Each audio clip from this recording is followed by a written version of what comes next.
چند موٹی موٹی ایسی چیزیں مجھے بتائیے جو ہم بالکل غلط کر رہے ہیں اور جس کے اوپر ہم سمجھتے ہیں کہ ہم بالکل صحیح جو ہے وہ ہمارا نقطہ نظر ہے، ہمارا عمل بالکل ٹھیک ہے، لیکن وہ حقیقت میں جو ہے وہ ٹھیک نہیں ہے۔ الحمدللہ وکفا والصلاة والسلام علی رسول اللہ، اما بعد، اعوذ باللہ من الشیطان الرجیم، بسم اللہ الرحمن الرحیم۔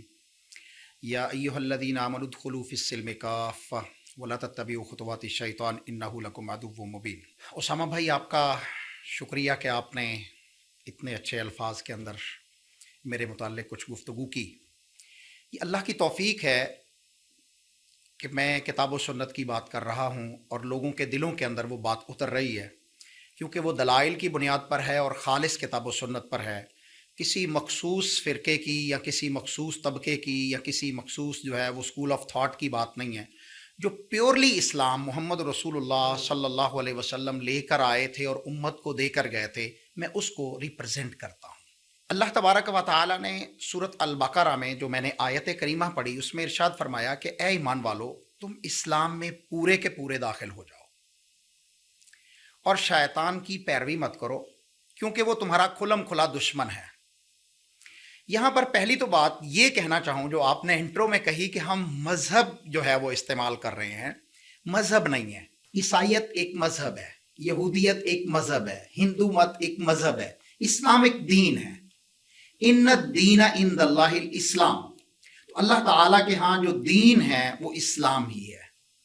اسی کے متعلق اللہ تبارک و تعالیٰ نے حجۃ الوداع کے موقع پر سرور کائنات محمد رسول اللہ صلی اللہ علیہ وسلم کو فرمایا تھا، الیوم اکملت لکم دینکم واتممت علیکم نعمتی ورضیت لکم الاسلام دینا۔ آج کے دن میں نے آپ پر دین اسلام کو مکمل کر دیا ہے اور اس دین اسلام کو نعمت کے طور پر تمہارے لیے پسند بھی کیا ہے۔ تو یہ دین ہے، یہ مذہب نہیں ہے۔ مذہب میں کیا ہوتا ہے؟ آپ نماز پڑھ لیں جی، آپ شادی اس طرح کر لیں، آپ زکوٰۃ اس طرح دے لیں، آپ روزے یوں رکھ لیں۔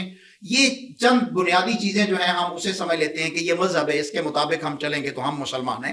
اسلام نے کہا ہے کہ ادخلوا فی السلم کافہ، آپ اپنی زندگی کے تمام لمحات کو جب آپ شعوری زندگی میں آتے ہیں تو دین کے اندر ہونا ہے۔ اسلام نے تو یہاں تک میری اور آپ کی رہنمائی فرمائی ہے کہ ہر پیدا ہونے والا بچہ جو ہے وہ فطرت اسلام پر پیدا ہوتا ہے، گویا کہ وہ بھی ماں کے رحم میں آیا ہے تو تب بھی اس کی بنیاد جو ہے وہ فطرت دین پر، اسلام پر رکھی گئی ہے۔ اب اس کے والدین نے، اس کے انوائرمنٹ نے، اس کے ٹیچنگ سسٹم نے اس کو بنانا ہے، چاہے وہ یہودی بنا دے، عیسائی بنا دے، مجوسی بنا دے یا وہ مسلم بنا دے۔ تو بیسیکلی میں آپ کے پوڈ کاسٹ کے ذریعے اپنے ناظرین کرام کو یہ پیغام دینا چاہوں گا کہ خدا را نکلیے اپنے اپنے فرقوں سے، نکلیے اپنے اپنی اینٹ کی مسجد سے اور امت بن جائیے جس کے لیے محمد کریم صلی اللہ علیہ وسلم کو بھیجا گیا تھا۔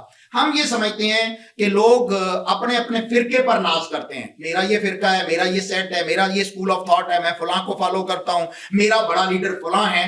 تو نبی کریم صلی اللہ علیہ وسلم کی وہ حدیث جو سنن ترمذی کے اندر ہے کہ آپ نے فرمایا کہ میری امت کے 73 فرقے بنیں گے، یہود و نصارہ کے 72 فرقے اور ان کے 71 جو ہے وہ جہنم میں جائیں گے۔ تو آپ نے اس تناظر میں فرمایا کہ میری امت کے 73 فرقے بنیں گے۔ یہ کوئی مقصود نہیں ہے، یہ مذموم ہے، اس کو ناپسند کیا گیا ہے، آپ اسے ریفیوز کہنے کے نظر سے کہہ رہے ہیں۔ فرمایا کہ اس میں سے 72 فرقے جہنم میں جائیں گے، ایک جنت میں جائے گا۔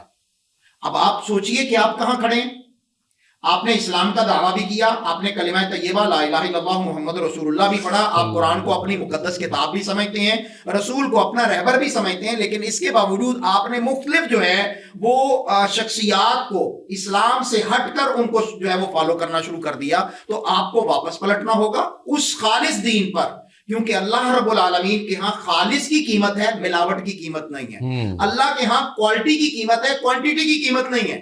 ہم اس چکر میں لگے ہوئے ہیں کہ زیادہ سے زیادہ کر لیں، وہ کہتا ہے نہیں، تھوڑا کر لو، خالص کر لو، محمد رسول اللہ صلی اللہ علیہ وسلم کے طریقے پر ہوگا تو وہ قابل قبول ہوگا۔ یہ میری دعوت ہے، میری زندگی کا مقصد ہے کہ ہم لوگوں کو خالص اسلام کی طرف لے آئیں، جس میں محمد کریم صلی اللہ علیہ وسلم کی رہبری ہو، رہنمائی ہو، آپ کی تاجوری ہو، آپ کی عظمت ہو، آپ کی صداقت اور دیانت ہو، اور محمد رسول اللہ صلی اللہ علیہ وسلم ہم ایسے اعمال کر جائیں کہ قیامت کے دن اپنے مقدس ہاتھوں سے حوض کوثر سے ہمیں پانی پلا دے۔ تو ہماری یہ زندگی بھی کامیاب اور ہماری آخرت بھی